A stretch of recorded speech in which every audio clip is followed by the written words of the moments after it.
O caráter de um homem é conhecido pelas suas ações, pelas suas atitudes e não somente pelas suas palavras. O livro de Provérbios diz que até a criança se dá a conhecer pelas suas ações.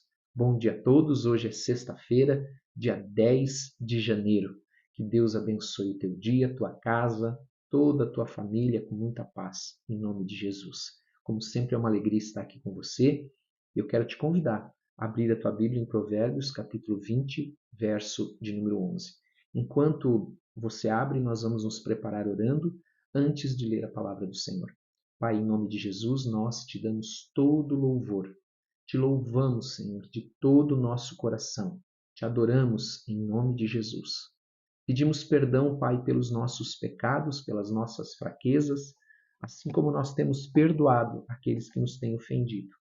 E dá-nos entendimento e compreensão da tua palavra, para andarmos sempre no teu caminho, não nos desviarmos nem para a esquerda e nem para a direita, em nome de Jesus. Amém. Quero lembrar você para verificar se você ainda é inscrito no canal e, por gentileza, também não esqueça de dar like.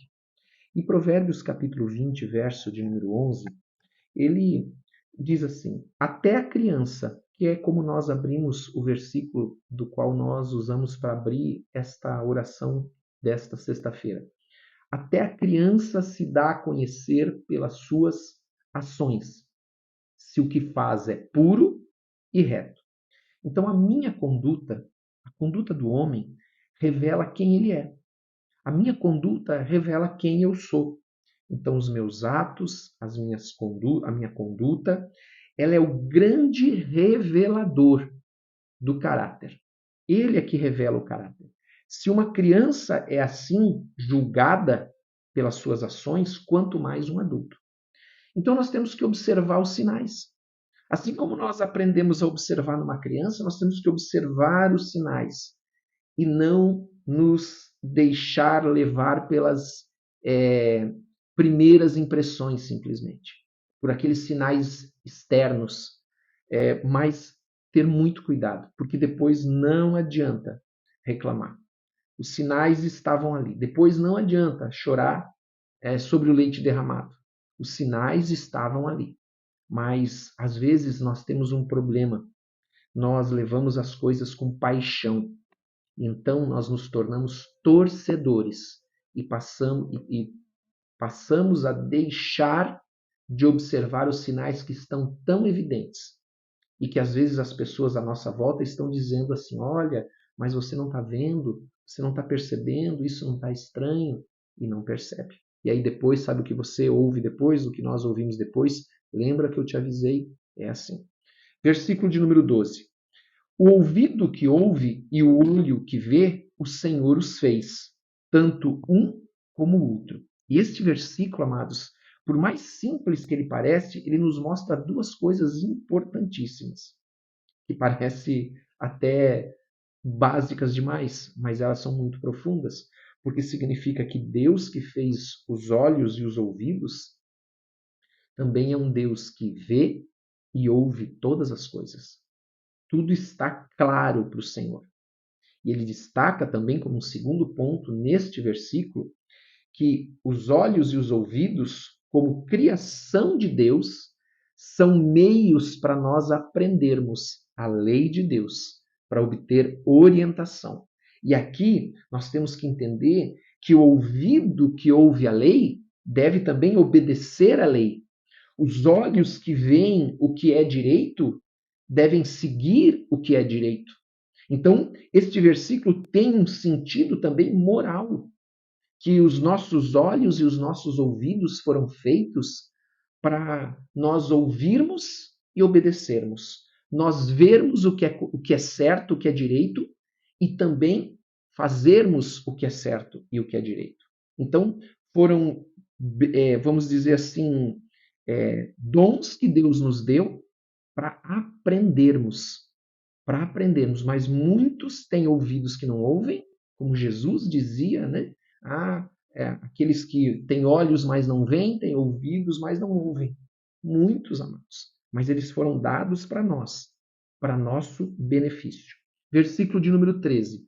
Não ames o sono, para que não empobreças. Abre os olhos e te fartarás do teu próprio pão. Aqui fala mais uma vez, e é uma ênfase que há muito no livro de Provérbios, sobre a preguiça, sobre o preguiçoso, que ele é apaixonado pelo sono.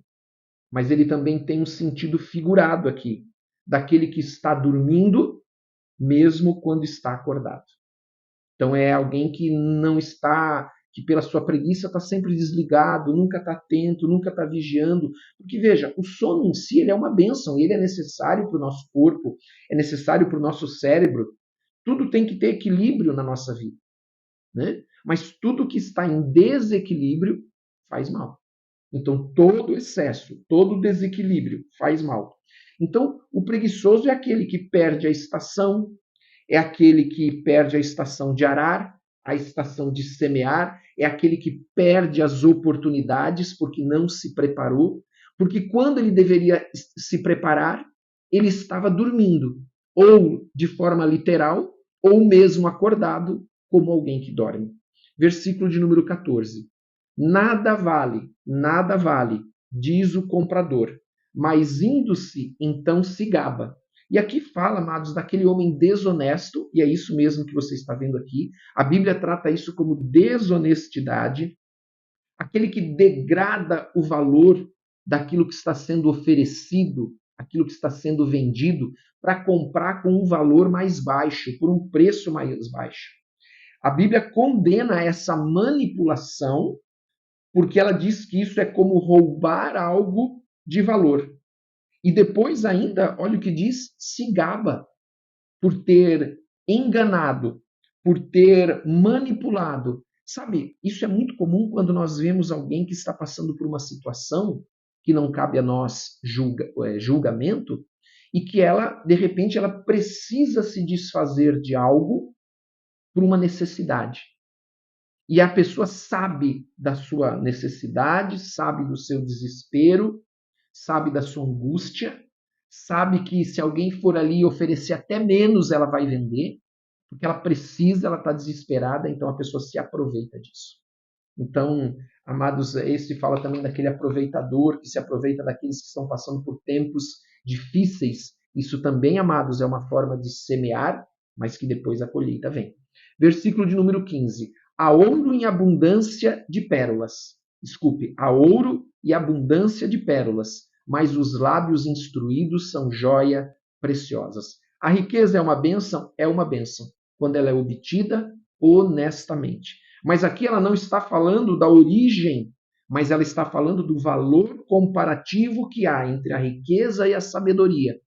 Ele está nos ensinando que a sabedoria vale mais do que a riqueza. Então é melhor, se nós fazermos aqui um resumo disso, é melhor ser pobre e sábio do que ser rico e tolo. Versículo de número 16. Tome-se a roupa aquele que fica fiador por outrem, e por penhor aquele que se obriga por estrangeiro. Mais uma vez, o livro de Provérbios é um livro de uma sabedoria prática, e mais uma vez ele está falando sobre o fiador. E aqui ele não está tomando uma posição cristã, mas ele está falando da realidade de um mundo corrompido, corrupto, de um mundo mau, né? Aonde então nós vemos que a pessoa se torna então fiador de alguém e ela se envolve em tantas dificuldades que ela pode até perder a própria roupa do corpo. É isso que esse texto está dizendo.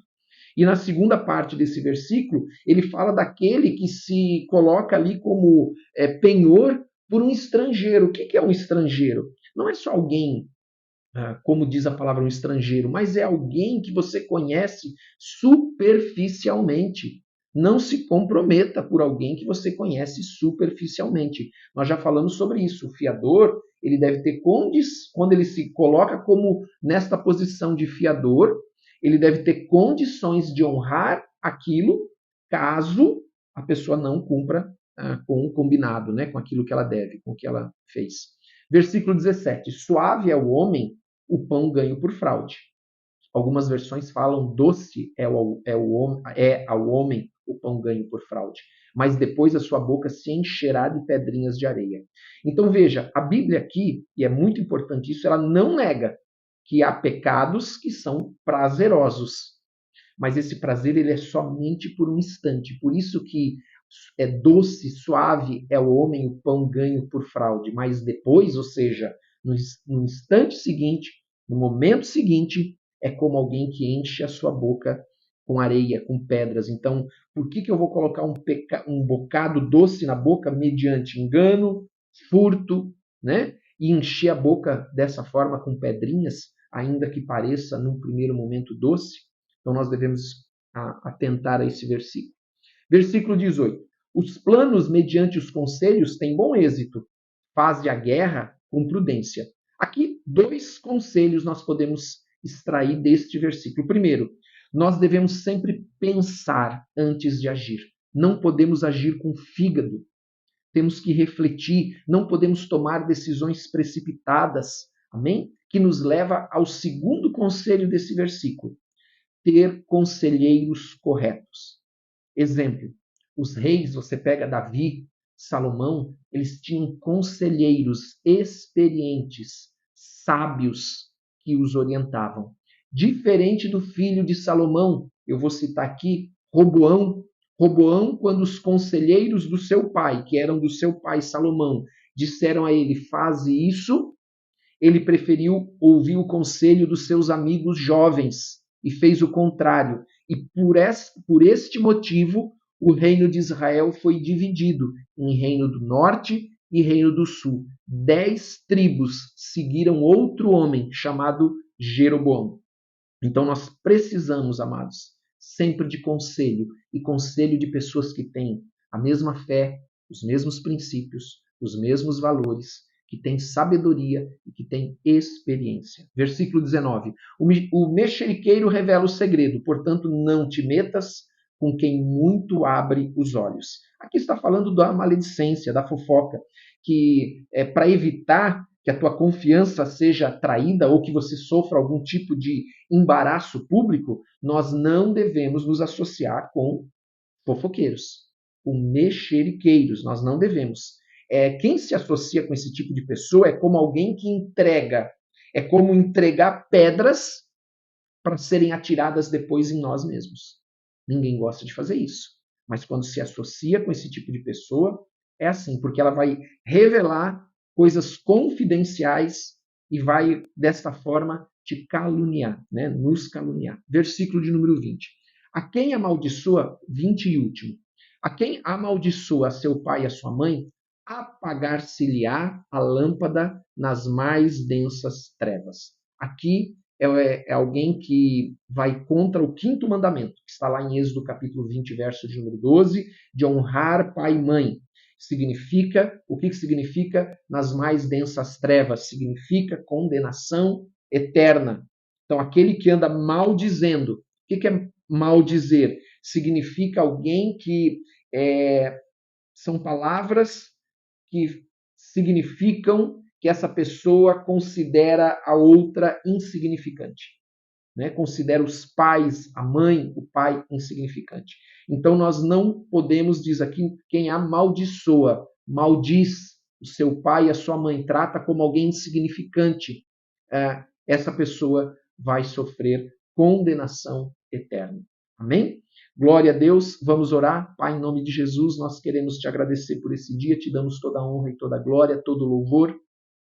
Pedimos que o Senhor nos abençoe nesta sexta-feira com paz, com alegria, com amor, proteja as nossas famílias, nos dê, Pai, saúde, nos dê, Pai, proteção, enche-nos com teu espírito, ajuda-nos, Pai, nós precisamos de ti, em nome de Jesus. Amém e amém. Glória a Deus. Que Deus te abençoe nesse dia. Não esqueça, por gentileza, de compartilhar com quem você ama. Também daqui a pouco o devocional com a pastora Ana às 7 horas. E coloque nos comentários o teu pedido de oração. Nós oramos por todos. E não esqueça que hoje, às 21 horas e 30 minutos, nós temos a oração da noite ao vivo. Que Deus te abençoe. Um forte abraço para todos vocês.